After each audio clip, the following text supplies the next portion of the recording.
Halo Sobat Pemilih, kembali lagi bersama saya Raihana dalam podcast pemilu yang diselenggarakan oleh PPK Bayan. Nah, pada kesempatan kali ini di episode 6 kita akan membahas mengenai partisipasi perempuan dalam kontestasi politik ataupun penyelenggara pemilu.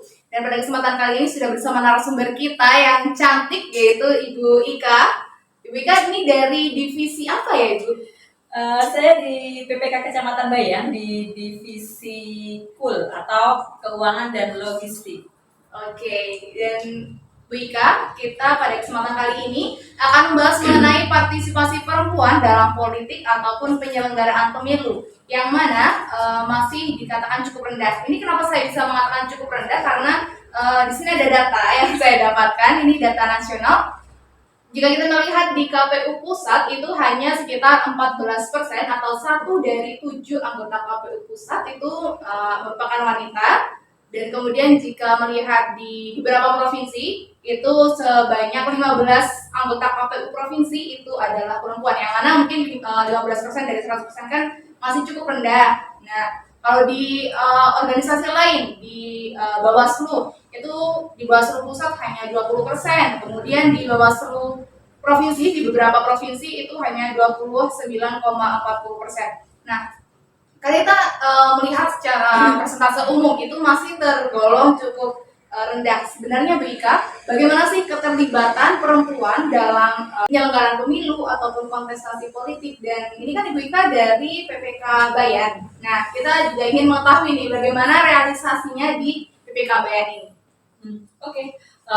Kita tentang kepemiluan ya, berarti berdasarkan Undang-Undang Nomor 22 Tahun 2007 Pasal 6 Ayat 5, yaitu yang isinya itu tentang komposisi keanggotaan KPU, KPU provinsi dan KPU kabupaten atau kota memperhatikan keterwakilan perempuan sekurang-kurangnya 30%. Jadi target dari KPU provinsi maupun KPU kabupaten, KPU RI juga itu berarti targetnya itu sekitar 30%. Dan memang saat ini kita belum mencapai target tersebut, Mbak Nana. Oke, karena ya itu target dan masih terus diusahakan gitu ya Bu. Oke, kan kita melihat bahwa kalau di penyelenggara pemilu ini tadi di berbagai tingkatan itu masih cukup rendah karena belum mencapai target rata-ratanya ya Bu.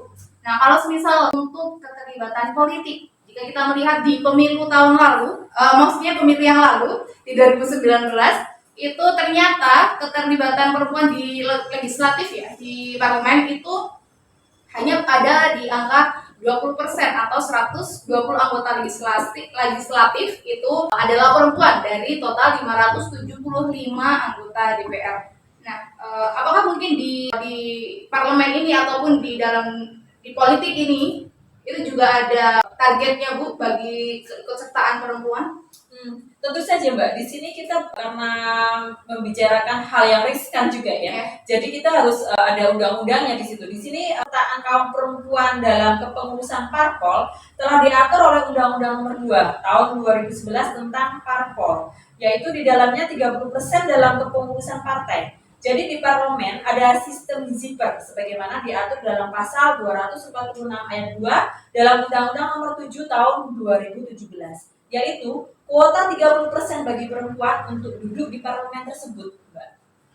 Oke, berarti di dunia politik ataupun dalam sebagai penyelenggara pemilu itu sebenarnya targetnya hampir sama ya, 30% pesertaan. Namun sayang sekali masih belum bisa beri target. Iya, targetnya masih rendah.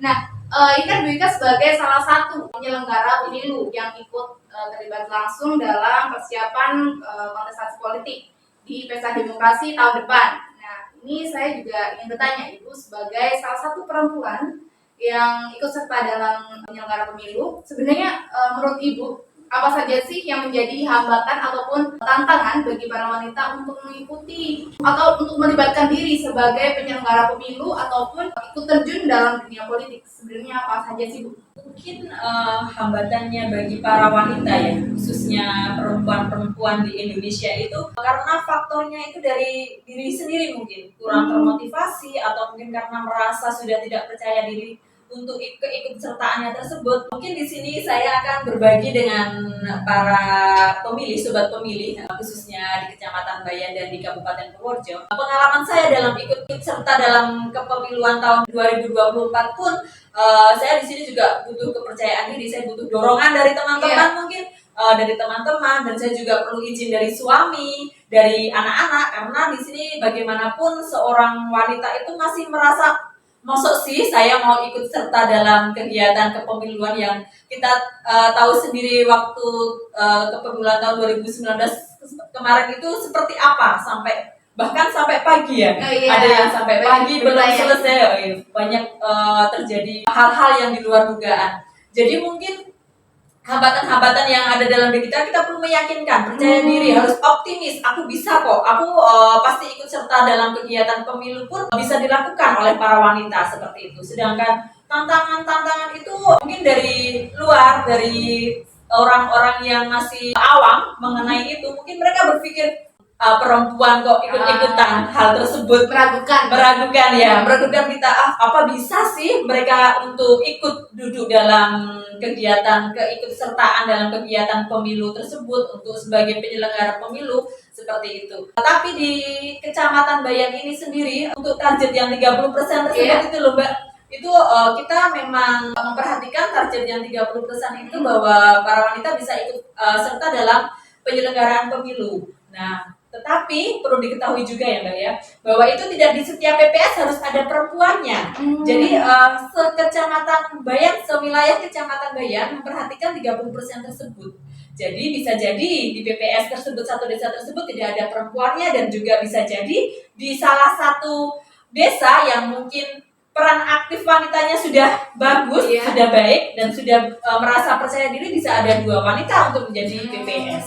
Seperti itu Mbak. Berarti untuk ukuran 30%-nya itu dihitung satu kecamatan ya, bukan per desa ya? Iya, tidak per desa. Jadi satu kecamatan, wilayah. Dan itu hanya memperhatikan 30%, mentargetkan 30% terpenuhi.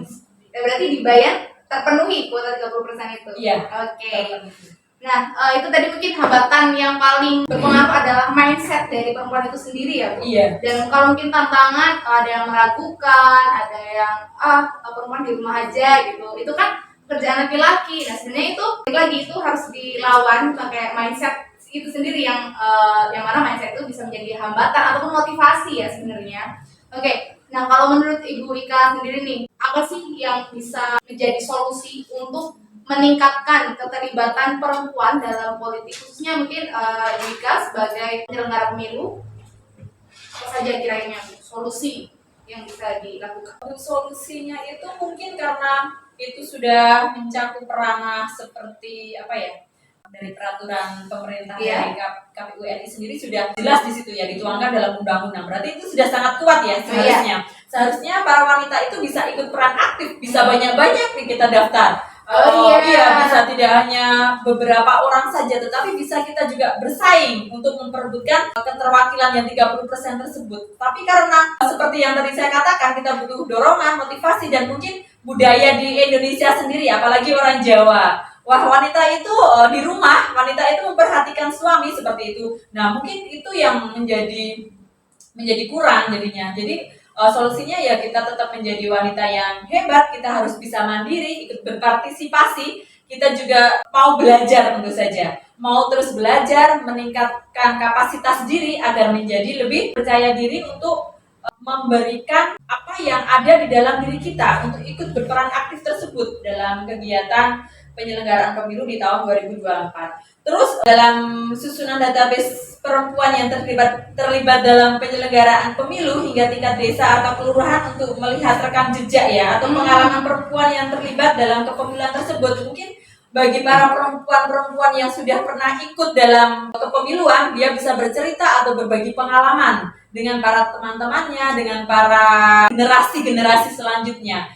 Makanya di sini juga sosialisasi itu Mbak yang penting. Ada sosialisasi pendidikan kepemiluan bagi para pemula. Mungkin itu juga salah satu untuk menarik di samping para generasi muda, dan tentu saja di situ juga ada para perempuan wanita-wanita yang generasi muda itu agar lebih percaya diri dan lebih mengerti apa toh kepemiluan itu sebagai penyelenggara itu yang seperti apa, berpartisipasinya seperti apa, begitu Mbak. Oke, bahkan bisa aja mereka termotivasi untuk ikut dalam Iya. kontestasi politik gitu ya Bu. Iya, Oke. Jadi mungkin solusi yang tadi disampaikan oleh Bu Ika adalah pertama ya, dan yang paling utama adalah motivasi dari diri sendiri, Iya, dan juga itu ditambah sangat penting. dan juga ditambah motivasi support dari Iya, suami, support dari- keluarga, iya. orang tua mungkin Iya. ya. Kemudian tadi juga ini bagus nih Bu yang tadi diperlukan ada pembagian pengalaman orang yang wanita yang sudah pernah mengikuti kontestasi ataupun sudah pernah menjadi penyelenggara pemilu agar membagikan pengalaman untuk memotivasi perempuan yang lainnya. Oke, teman-teman, selain kemauan yang kuat dari para perempuan untuk turut serta dalam dunia politik, tentunya pemerintah juga harus bisa menjamin keamanan dari hak-hak politik setiap perempuan sesuai dengan nilai demokrasi dan juga asas Pancasila yang mungkin bisa sudah dibuktikan dengan tadi adanya kuota 30% bagi penyelenggara pemilu ataupun kontestan politik, yang mana itu bisa yang kata tadi Bu Ika bisa dijadikan sebagai keuntungan karena Iya. wanita sudah punya Sudah kuota. punya kuota di situ. Iya, jadi Kita manfaatkan, manfaatkan. iya. Nah, itu statement yang sangat bagus Bu. Dan tentunya teman-teman, semakin banyaknya keikutsertaan perempuan dalam penyelenggaraan pemilu itu akan semakin membuktikan bahwa wanita itu bisa dan berjaya. Iya. Iya, wanita bisa dan berjaya dan tidak kalah dari laki-laki. Lagi. Dan tentunya karena balik lagi karena semua gender ya sama saja ya, diperlukan juga sudut pandang dari perempuan, diperlukan juga sudut pandang dari laki-laki gitu. Karena tujuannya juga sama untuk menguatkan demokrasi bangsa ini. Baik teman-teman, itu dia mungkin episode 6 kali ini bersama Ibu Ika. Ini sebenarnya obrolannya ini bisa berlanjut sampai berjam-jam Ibu, karena durasi podcast kita cukupkan sampai di sini. Terima kasih atas kesediaan Ibu Ika. Kita jumpa lagi dalam podcast di episode selanjutnya. Terima kasih.